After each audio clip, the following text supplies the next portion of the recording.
Transform your dreams into reality with the guarantee of assured placement and highest salary package. Admissions open at Francis Xavier Engineering College, the best institution situated in the heart of Tirunelveli. அண்மை செய்தி. தஞ்சை விவசாயிகளுடன் தற்போது எடப்பாடி பழனிசாமி கலந்துரையாடி வருகிறார்.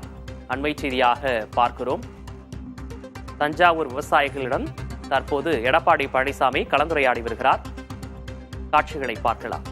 திட்டம் செயல்படுத்துகின்ற பொழுது எங்களுடைய அரசு முழு ஒத்துழைப்பு கொடுக்கும். எங்களுடைய மாநிலத்தின் வழியாக தண்ணீர் எடுத்து செல்லலாம் என்ற ஒரு நல்ல அறிவிப்பை நாங்கள் பெற்றோம். ஆனால் துரதிருஷ்டமா ஆட்சி மாற்றம் வந்த காரணத்தில் அதுவும் கிடப்புல கிடக்குது.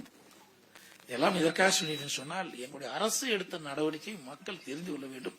இங்கே இருக்கின்ற பிரமுகர்கள் மக்களோடு மக்களாக பழகி இருக்கின்றீர்கள்.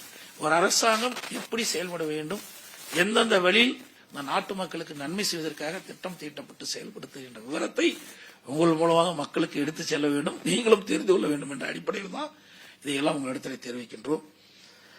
அது மட்டுமல்ல, வியாபாரிகளுக்கும் நிறைய பாதுகாப்பு கொடுத்தோம். எங்களுடைய ஆட்சி சட்டத்தின் ஆட்சி. ஒரு பாதுகாப்பு இருந்தால்தான் வியாபாரம் சரியா செய்ய முடியும்.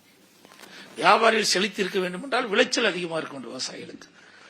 இரண்டும் சரியாக இருந்தால்தான் அது நடைமுறைக்கு சரியா இருக்கு. ஒரு வண்டிக்கு 2 சக்கரம் மாதிரி ஒரு பக்கம் இந்த டெல்டா மாவட்டத்தை பொறுத்து விவசாயிகள் உற்பத்தி செய்கின்ற நெல்லை அதிக அளவில் விளைச்சல் கிடைக்கின்ற போது விவசாயிகளுக்கு அதிக வருமானம் கிடைக்கும். அவர்கள் அந்த வர்த்தம் செய்வதோடு தொடர்பு கொண்டு அவள் பொருளை வாங்கின்ற பொழுது ஒரு பக்கம் வணிகர்கள் வளர்ச்சி அடைவார்கள், ஒரு பக்கம் விவசாயிகளுக்கு தேவையான திட்டங்கள் கிடைக்கும், பயன் கிடைக்கும். இதெல்லாம் எங்களுடைய ஆட்சியிலே முறையாக செயல்பட்டது. சட்ட ஒழுங்கு காப்பதிலே நான் எந்த காலகட்டத்திலும் சமரசம் செய்ததே கிடையாது.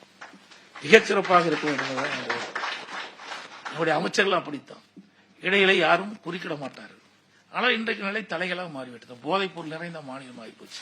எங்க பார்த்தாலும் கொள்ளா, திருட்டு, வழிப்பறிகள், பாலி, சீண்டல் என்று தினந்தோறும் பத்திரிகை ஊடகத்தில் வருகின்ற செய்தி.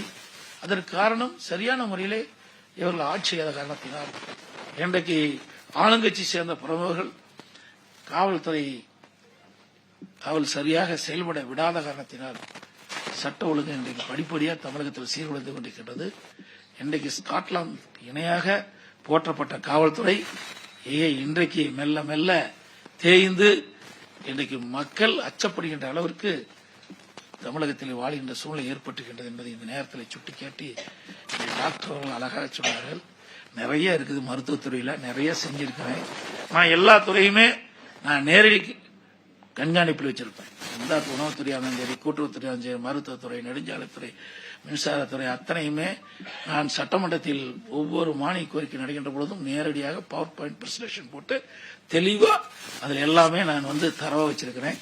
இன்றைக்கு மரியாதைக்குரிய மருத்துவர் சொன்னது போல இன்றைக்கு இந்தியாவிலேயே மருத்துவ சிகிச்சை சிறப்பாக அளிக்கக்கூடிய முதல் மாநிலம் தஞ்சாவூரில் விவசாயிகளுடன் கலந்துரையாடிய எடப்பாடி பழனிசாமி தற்போதைய தமிழக அரசு சட்டம் ஒழுங்கை காக்க தவறிவிட்டதாக குற்றச்சாட்டை முன்வைத்திருக்கிறார். அதிமுக ஆட்சியில் கொண்டுவரப்பட்ட பல்வேறு திட்டங்களை அவர் பட்டியலிட்டும் அவர் பேசியிருக்கிறார். அவர் பேசிய முழு விவரங்களையும் பின்னர் வரக்கூடிய செய்திகளில் விரிவாக பார்க்கலாம். Transform your dreams into reality with the guarantee of assured placement and highest salary package. Admissions open at Francis Xavier Engineering College, the best institution situated in the heart of Tirunelveli.